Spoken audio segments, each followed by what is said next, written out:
You will never fully escape the emotions that have torn you down and sent you into periods of compulsive scrolling or a lack of focus or shame. But you can learn how to not only manage them, but also use them as a source of power for yourself. I put out a piece of content recently talking about how a week or two into every January, I feel like absolute shit about myself. Regardless of how well I'm doing in life, without fail, I get this pit in my stomach of shame and weird embarrassment, all sorts of other emotions. And to be honest, I can't exactly tell you why it happens. We could sit here all day and hypothesize. Why does Flint feel like shit a week into every new year? But at the end of the day, it doesn't really matter why. All that matters is that I am capable of handling it. And the way of overcoming these emotions is by using a holistic approach that uses your core values to identify alignment, as well as preventative, in the moment, and reflective ways of collecting data from those misalignments and then using them to prepare for and act more proudly going forward when you hit similar situations. And it's pretty simple, though not necessarily easy. If you're interested, feel free to reach out with the word alignment. I'm happy to talk you through it.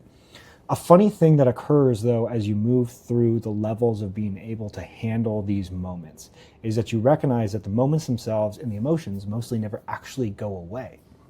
Not to speak it into existence, but there's a pretty high chance that if I felt this way around the same time almost every year of my life, there's a pretty good chance that it will happen again in my upcoming years.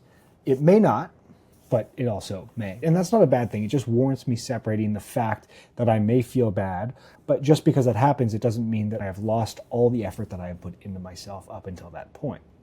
I handle these emotions significantly better to the point where they don't affect the actual actions that I'm taking. And this will happen consistently until you actually start to crave the lows. Not in a masochistic way necessarily, but as tests of where you're currently at. For example, I had a couple days this holiday season where I felt like I could have handled those emotions a bit better, specifically by saying, one, yes to fewer things, and two, having organized certain physical structures before traveling, such as where I would work out, shop for food, go to the gym, etc. Knowing these two things and implementing them can reserve more bandwidth for me to adjust for anything that might pop up spontaneously in the new year. So instead of resenting the holidays because there's going to be this time where I'm going to feel like shit or something like that, I can look forward to implementing these adjustments next holiday season and then seeing how well I can handle whatever may show up. And this works on long-term horizons, like this. I'm talking about holiday season next year, but also on a day-by-day basis. When you look at, I scrolled my phone this morning when I got out of bed, and then I felt this way, and then I didn't adjust for that, and then my whole day was shot. I was like, well, what about tomorrow? What does tomorrow look like?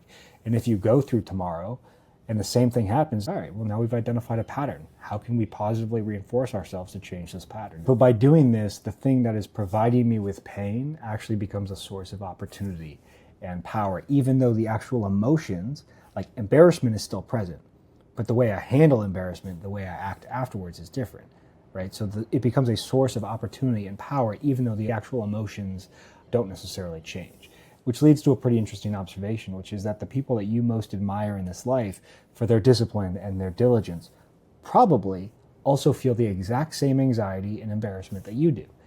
It just affects them less because they are more capable of handling it, reframing it, continuing to take action regardless of, or even because of it.